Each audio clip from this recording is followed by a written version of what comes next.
नमस्कार। ये आकाशवाणी शिमला है। अब आप पूनम शर्मा से प्रादेशिक समाचार सुनिए। मुख्यमंत्री सुखविंदर सिंह सुक्खू ने कहा है कि राज्य सरकार पर्यावरण के साथ संतुलन बनाए रखते हुए सतत विकास हासिल करने के लिए प्रतिबद्ध है। उन्होंने प्रदेश के 2 औद्योगिक शहरों परवाणु और कालाअंब को स्वच्छ वायु सर्वेक्षण 2023 का राष्ट्रीय पुरस्कार मिलने पर प्रदेशवासियों को बधाई दी है।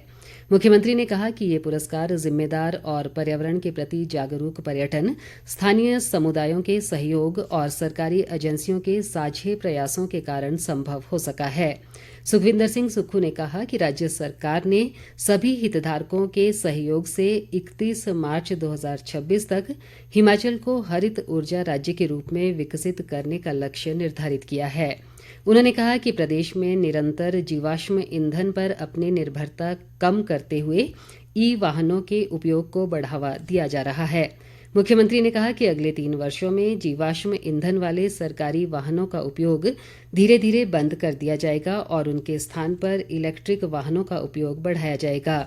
इसके अलावा राज्य सरकार ई बसों, ई ट्रकों और ई टैक्सी की खरीद पर 50% सब्सिडी प्रदान कर रही है। इस बीच मुख्यमंत्री सुखविंदर सिंह सुक्खू आज दिल्ली के लिए रवाना होंगे। वे कल 9 सितंबर को G20 सम्मेलन में रात्रि भोज में शामिल होंगे। ये जानकारी देते हुए मुख्यमंत्री के प्रधान मीडिया सलाहकार नरेश चौहान ने कहा कि G20 सम्मेलन देश के लिए गौरवान्वित करने वाला पल है। कृषि व पशुपालन मंत्री चंद्र कुमार ने कहा है कि प्रदेश में इस बार बरसात से हुए भारी नुकसान के कारण भूमिहीन और क्षतिग्रस्त मकानों के परिवारों को दोबारा बसाने के लिए प्रदेश सरकार प्रयासरत है। उन्होंने आज ज्वाली विधानसभा क्षेत्र के तहत सोलधा और भाली पंचायतों में भारी बरसात व भूस्खलन से धंसी जमीन, क्षतिग्रस्त मकानों सहित सड़कों का निरीक्षण किया। चंद्र कुमार ने प्रभावित परिवारों से मिलकर उनका हाल जाना और उन्हें राज्य सरकार की तरफ से हर संभव मदद का भरोसा दिया। बाद में सोलधा में लोगों को संबोधित करते हुए कृषि मंत्री ने कहा कि सरकार लोगों को राहत व पुनर्वास सुनिश्चित बनाने के लिए पूरी तत्परता के साथ कार्य कर रही है।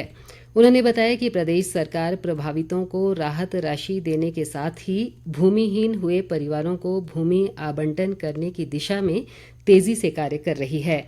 इस अवसर पर चंद्र कुमार ने जन समस्याओं को सुना और अधिकारियों को इनके निवारण के लिए उचित दिशा निर्देश दिए। इस बीच कृषि मंत्री ने भाली पंचायत के चिच्चड़ गांव में भूस्खलन से क्षतिग्रस्त सड़क व रास्तों का निरीक्षण भी किया। राजस्व व बागवानी मंत्री जगत सिंह नेगी ने आज किन्नौर जिले के निगुलसरी में राष्ट्रीय उच्च मार्ग पर कल रात हुए भूस्खलन से अवरुद्ध सड़क मार्ग का निरीक्षण किया। उन्होंने संबंधित विभागों के अधिकारियों को अवरुद्ध हुई सड़क को खोलने का कार्य युद्ध स्तर पर करने के निर्देश दिए। नेगी ने कहा कि सड़क बहाली का कार्य जल्द किया जाना चाहिए ताकि जिले के लोगों की सेब व मटर सहित अन्य फसलों को समय पर मंडियों तक पहुंचाया जा सके। उन्होंने अवरुद्ध मार्ग की स्थिति का ड्रोन के माध्यम से निरीक्षण किया और लोगों की सुविधा के लिए ट्रांसशिपमेंट की सुविधा उपलब्ध करवाने को कहा। राजस्व मंत्री ने फसलों को मंडियों तक पहुंचाने के लिए तरांडा निगुलसरी मार्ग में स्पैन को तुरंत प्रभाव से आरंभ करने के निर्देश दिए।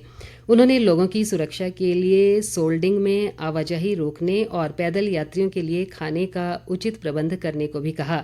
गौरतलब है कि कल रात भूस्खलन के कारण निगुलसरी के पास राष्ट्रीय उच्च मार्ग 5 का काफी हिस्सा धंस गया है, जिससे सेब सहित अन्य फसलें जिले से बाहर ले जाने में परेशानी हो रही है।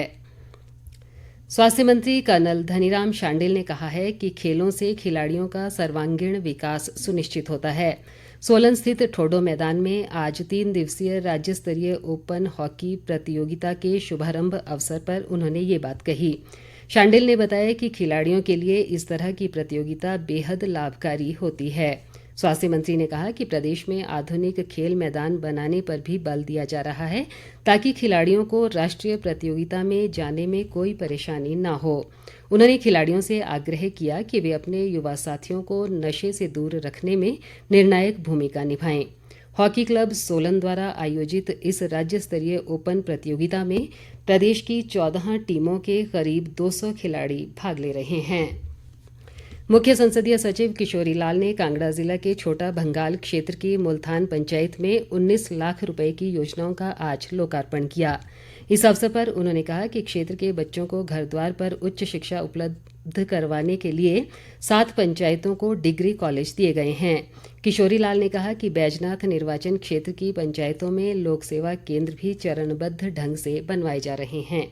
इसी के साथ ये समाचार बुलेटिन समाप्त हुआ। नमस्कार।